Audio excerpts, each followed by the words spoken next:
Buongiorno, Stick here. I often get asked about this place where we live. You know, it was a project when we got here. It was not like it is now. Was it difficult? Was it hard? Did it take a long time? Blah blah. So what we did do when we were doing the project was to take a lot of photographs. And I've taken some of those photographs and added them onto this little brief introduction, which just kind of shows the beginning to end process really. So I hope you enjoy that photo montage. But I thought I'd just do this brief introduction to say why we ended up here and what the situation exactly was.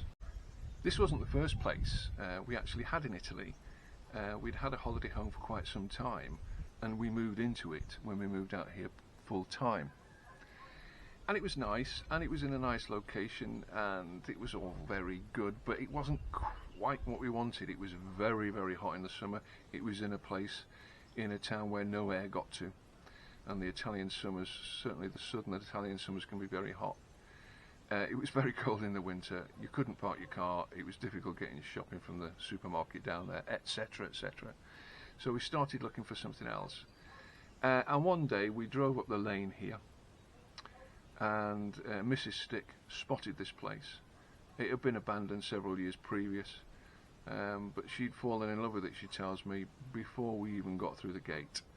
So anyway, we made an appointment to come and see it. As I say, nobody had lived in it. We can best guess at about 7 or 8 years.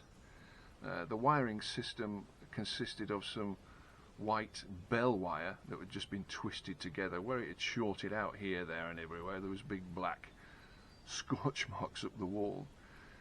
When we had the place renovated, the sparkies who turned up to rewire the whole place just couldn't stop laughing. And they also pointed out that in the cupboard where the meter is, the electric meter, there was no fuse board.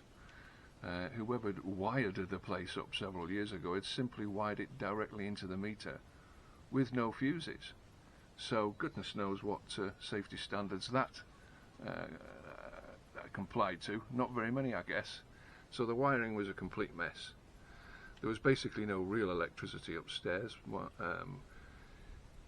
My wife had found a load of wax tracks up the stairs where people had gone to bed with a little candlestick on the holder, and it had dribbled the wax all the way up the stairs onto the first floor.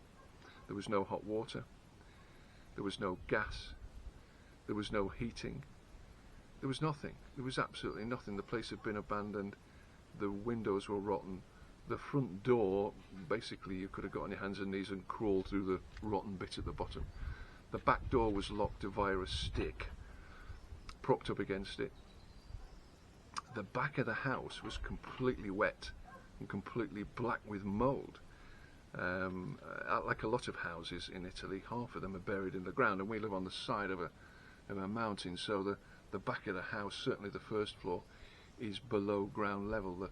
The first floor, I should say, is above ground level. The ground floor is in the ground. So this bit here, the whole back wall was completely black with mould and running water.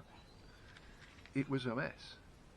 So anyway, we employed our own architect and our own geometer, which is like a project manager out here, and we embarked on our own Kevin MacLeod's grand designs. I think it actually hit rock bottom one night when I came down with a torch. Don't forget, there was no floors, there was no plaster on the walls, just bare stone walls.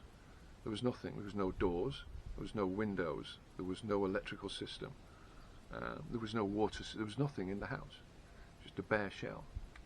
I came down with a torch to see what the builders had been doing, and I remember walking into the back part of the house. It was blowing a gale, it was freezing cold, and it was dark, and the dust from the floors was just blowing in my eyes. It was terrible, and I remember thinking, this is never going to get right. This is so far from what we want, it'll never be right. But I just remember what Kevin MacLeod said about grand designs and about renovating properties, is it gets worse before it starts to get better. Anyway, the following day, the sparkies turned up, the electricians turned up and started screwing the back boxes to the walls, and the plumber came and started putting his first fix in for the central heating system.